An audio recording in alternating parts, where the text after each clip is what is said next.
Hi there. Welcome to the Profity Media Podcast.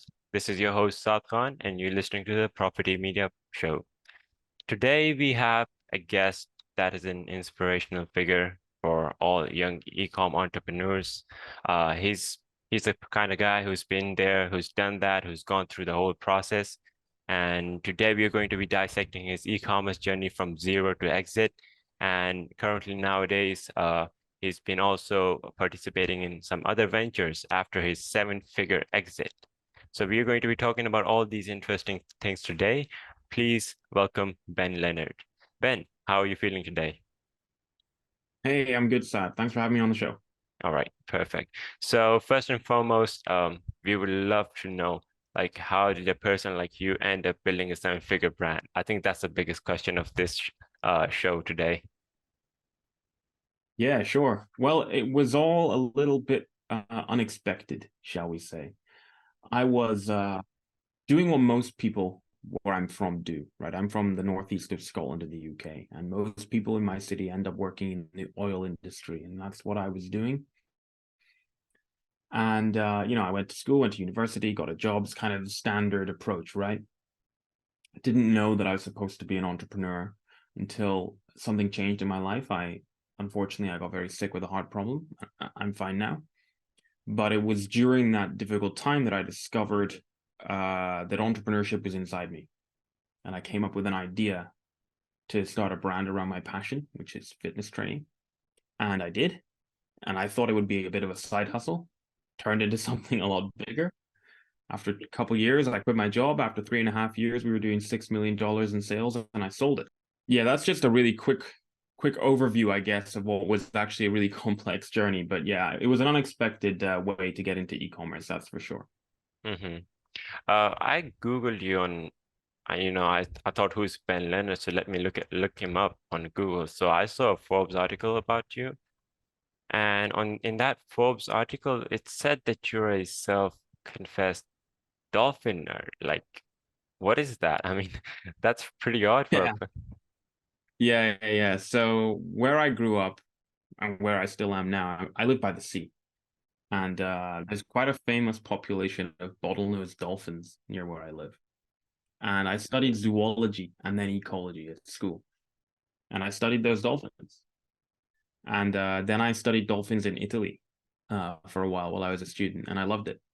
And then, of course, I ended up working in oil and gas. And my job in oil and gas was telling the oil guys not to throw chemicals in the sea. So that's why I'm a self-confessed dolphin nerd. I used to be a professional dolphin nerd.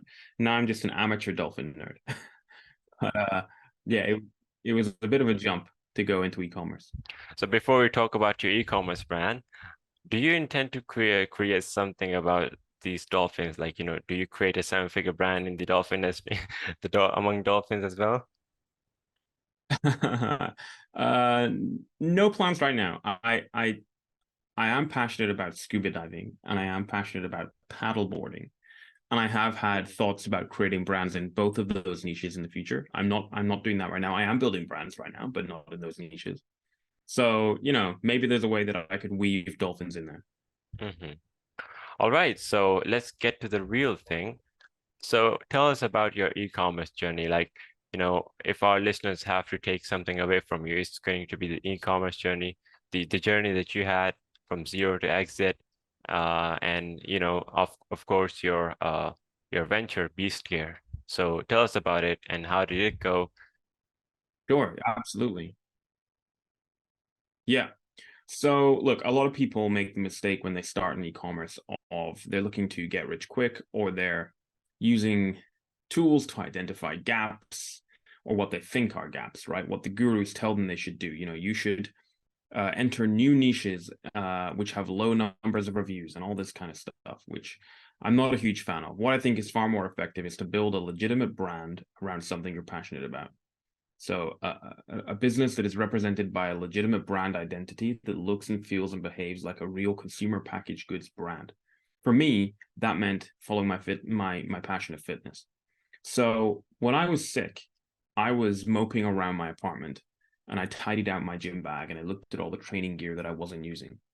And I picked up my skipping rope that I used at boxing training and CrossFit training. And it wasn't very good. I didn't like the way it whipped around. It could have whipped around with more oomph. I didn't like the adjustment mechanism, and I thought the branding was lame. It could have been cooler. So that's when I had my idea to do something better. And I thought I would sell directly into gyms. That didn't work out, and I ended up selling online through my own website and Amazon. And what made that brand a success was that all my competitors were focusing on short-termist, probably, I guess you'd call them hacks, to try to win on Amazon. Whereas, sure, I was trying to win on Amazon, but I was also trying to build relationships with my customers and build something that actually made people feel a connection with the brand. All these other people were just kind of selling generic Me Too products with a logo on. And so that's how I won. So my advice is enter a niche you're passionate about and build something that looks and feels and behaves like a real brand and build a relationship with your audience rather than trying to just find a way to make money on the internet.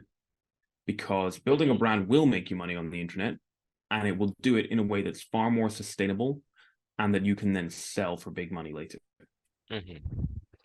Definitely, I absolutely agree with your point over there. When I was like getting into this niche of like Amazon FBA, there were like some tools. Hey, look at this, so much search volume. Look at these search volume trends, and they weren't talking about the product itself. Like, the product development part, it was totally thrown out of the question. And it kind of felt really off to me because, I've been also part of some entrepreneur forums. I'm sure we can talk about those as well. But in the main focus was on those forums was on product development, like creating a product that people love and want to share with other people. And that's exactly what you and Be Scared did. So, I mean, I still stand by that notion, no matter how competitive any niche is. I mean, if you can create a product that is superior than what your competitors are offering, and you build a strong brand around that, that's, I think, a surefire way to growing a 7-figure brand. Yeah, I mean, there's a lot to it. There's a lot of steps in between, but if you had to break it down to its most simple component parts, you're on the right track there. I think it's about thinking about who you're selling to rather than what you're selling. What you're selling matters, but you have to sell a solution to your audience. And you can't know what that solution is until you understand who your audience is, what their needs are, and what they want. Then it's about building a brand for those people. So look, there's lots of definitions of what a brand is, but to me, a brand is a group of products that solves problems for a particular group of people. And when you take that approach, rather than just higgledy-piggledy selling a mishmash of random stuff, you're going to have a much better chance of connecting with people, making them know, like, and trust you, and making them want to come back and buy more from you in the future. So while my competitors were just selling like generic things, and yeah, some of them were, they decided that everything they were going to sell was in the fitness niche, but they were still quite disparate products and they didn't have any connection to each other, and they had made no attempt to build a relationship with their customers. They were just widgets on Amazon. Whereas when you actually take the time to do that, you're escaping the Amazon goldfish bowl, is what I call it, because your customers are going to remember who that. Let's say they've never heard of your brand and they have a problem. Let's say you've got a brand of, like we mentioned scuba diving earlier, so let's do that. You sell scuba diving accessories, and your customer needs a new bag to keep all their scuba gear in. So they search on Amazon and they find a bunch of them, and your one stands out and they buy it. Great. Now they've heard of you. Now your job is to capture their attention, build a relationship with them through helpful, compelling, engaging, useful, free content, and obviously through a quality product. Like, the number one way to market to your customers, just give them a quality product in the first place, so that next time they need to solve a problem, so next time they need a new scuba knife, right? They may search on Amazon, but they're going to come back to you because they have a relationship with you. Whereas all your competitors are stuck on this hamster wheel, constantly trying to get new customers. Whereas you've got customers, you just need to sell to them again. Yeah, I think this is a really interesting topic, and that we can talk about. And I think we can have this whole podcast on this product development section alone. Creating a good product and creating a strong brand. I think these are the first two key components that get you from 0 to 1, because I think that's the hardest thing in entrepreneurship. From like getting from 0 to 1, you can get from 1 to 10 by leveraging the resources that you have over there. I mean, sure, it's possible, but like at 0 you don't have any kind of leverage, so it's pretty hard. And if you're not going to focus on the core aspects, which are like creating a good product or an offer that people would love to have, and a strong brand, I think so you're not going to survive if you don't do these things. So since we have a couple of topics here, so I'm just going to like ask one more question that I have on my mind, is that if someone is inspired and wants to either start or like improve their own brand, where should they start, and like what should they sell? Yeah. So it comes back to what I said before, really, I guess. It's you start with who your people are. So I would be asking myself, right, what do I care about? What am I passionate about? Start there. And then what problems can I solve within that area? Now, people might be thinking, but I can't think of any new problems in my passion area. You don't have to solve new problems. You can solve existing problems, okay? You can just do it in a better way. Well, how do you do it in a better way? Either you create a product that improves upon what is out there. That's not always possible. I mentioned earlier a scuba knife. Well, a scuba knife is a scuba knife. You can't really improve on that, except perhaps you could maybe improve the way that the knife holster is strapped to the user's arm or leg, maybe. But what you can do is you can improve on the product positioning, the brand story, the marketing, the way that you connect with your customer. And that is all through a mixture of branding and marketing. So, just to go off on a tangent on this for a second, because people will be like, well, what's branding and what's marketing? Well, branding, I mentioned before, a brand is a group of products to solve problems. Branding is how you tell people about it. So I use this analogy a lot, right? The old phrase, if a tree falls in the forest and no one's there to hear it, does it make a noise? Well, if you have a fantastic brand on paper, but no one's heard about it, it might as well not exist. Yeah. So branding is how you make your customers feel, and marketing is how you tell them about it. And arguably marketing is more important, because if you can have the best branding in the world, but if your marketing is not effective, no one's going to know that your brand exists. So that's what it comes down to. So to get back to your question, ask yourself what you're passionate about, ask yourself who your people are, understand them deeply by building a customer avatar, and then reflect that back in them on using with a brand avatar. And I go into all of this in the book quite a lot. But most of your competitors are not doing this on Amazon. And I think the way to win in e-commerce on Amazon, on your own website, on Walmart, whatever platform it is to do what your competitors are not doing, because they're asleep at the wheel. It's always like, going one step further with your product that gets you the results. How should the listeners think about branding and marketing their idea to their audience? Like, what's the angle they should adapt, and how do they find out that angle? Yeah. Basically, where's the sweet spot? So, sure. So, like I said before, branding is how you make your customer feel. So first of all, you then need to ask yourself, well, how do I want my customer to feel? And the answer to that, there will be some things that all brands have in common. You're going to want your customer to be satisfied, to believe that you have a quality product, to believe that you offer good service. So you're going to have to go and do all that. But the other part of that answer depends on what you're selling and the niche that you're in. You might be, again, we'll use this, we started talking about scuba diving, so we'll stick with that. You want your customers to feel like you are an environmentally responsible brand that cares about the ocean.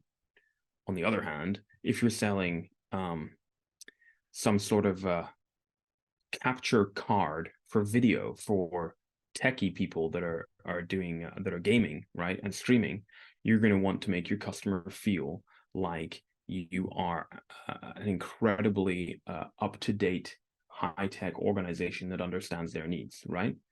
So then the way you make them feel that is all to do with the way you build a relationship with them through the content you produce and the way you communicate with them. So the content you produce in your blogs, in your social media, in your videos, in your podcasts, it's the way that you package your products, it's the way that you present your products, it's the language that you use in terms of the tone and the voice, it's the way that your images are set up. All of that conveys your brand identity to your customer. And then bringing it back to the marketing side, you got to ask yourself, well, where is my customer? Is my customer on Reddit? Are they on Twitch? Are they on TikTok or Instagram or Pinterest? I don't know. We need to go and find out by understanding who our customer is, which is pretty easy to do when you build a brand around something you're passionate about because you are the customer. And when we understand all that, we can get in front of them.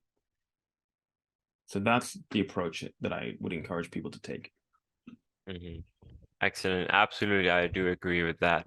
By the way, I think we forgot to ask this, but did you feel any kind of like products before, you launch your jump rope? Like, did you feel before that? How many times did you do that?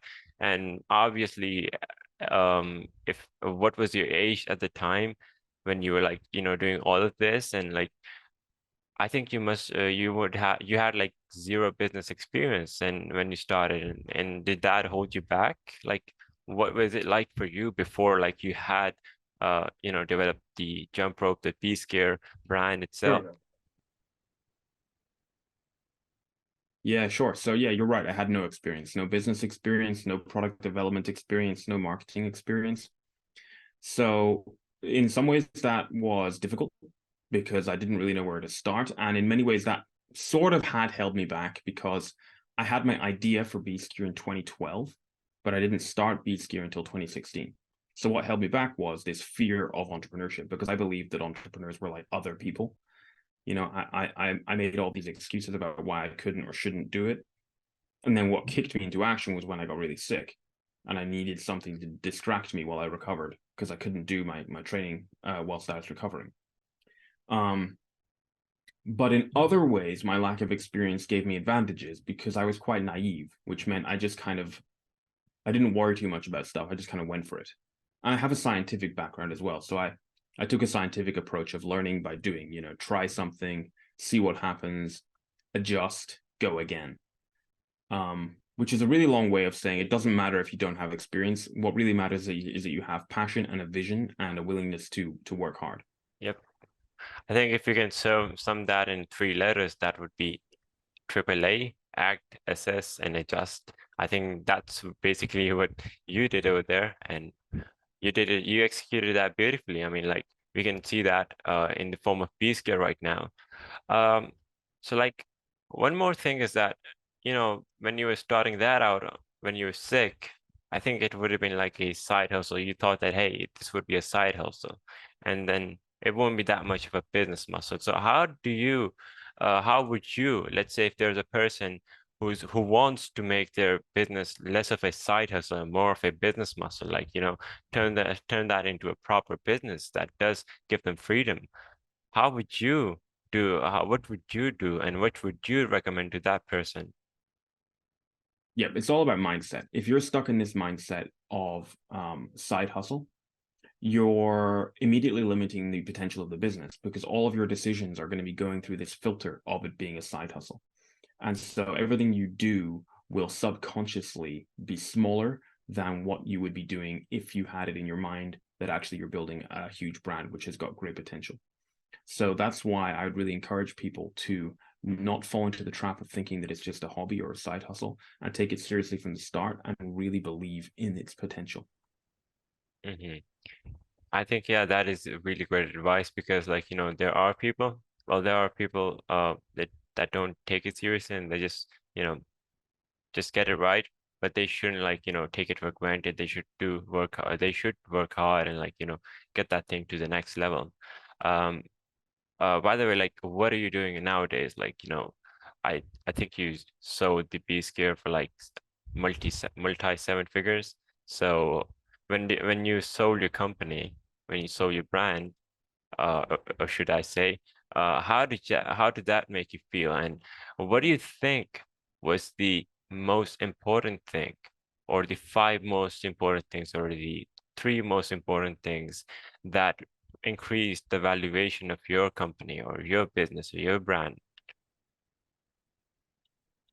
Sure. So, I mean, the things that made the real difference were building a legitimate brand that had a legion of raving fans who were willing to keep buying our products, because that gave us sustainability.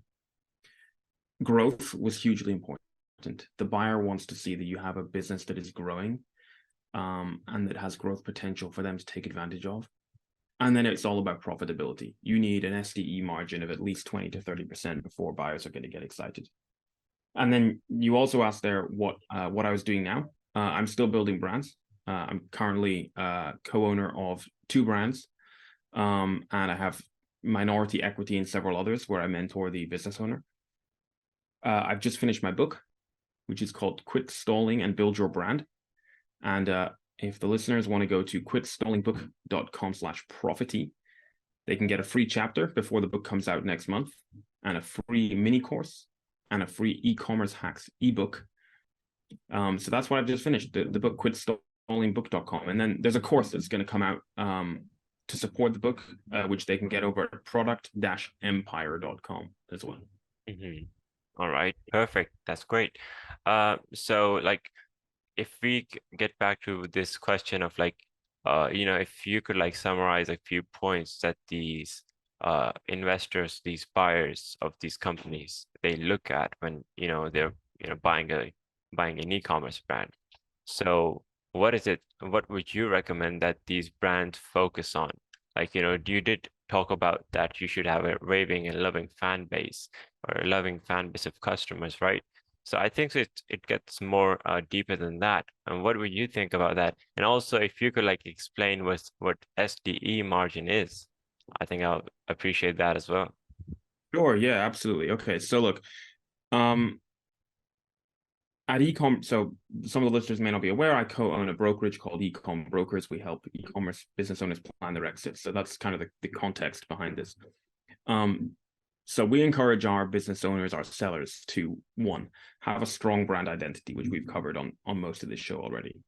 2, make sure that your business is growing, and you fuel growth by having a strong cash flow position and therefore net working capital, and by having a pipeline of products coming down the line for new buyers or the new potential owners. You need the business to have growth year over year of at least 20-30%, ideally higher. 100% is really where you're going to get people really excited. I mentioned profitability before, and SDE. So SDE is a metric that we use to measure profitability or cash flow of the business when we are valuing it for exit. It's too involved to get into it now, but listeners can just think of it as profit. It's not profit, but it's analogous to profit for the purposes of this conversation. So you take your SDE, you multiply it by a multiple, which is determined by sort of what the market says businesses are worth at the moment, and that gives you your value. So for example, if you've got an SDE of $500,000 and the multiple is 3, the enterprise value is $1.5 million.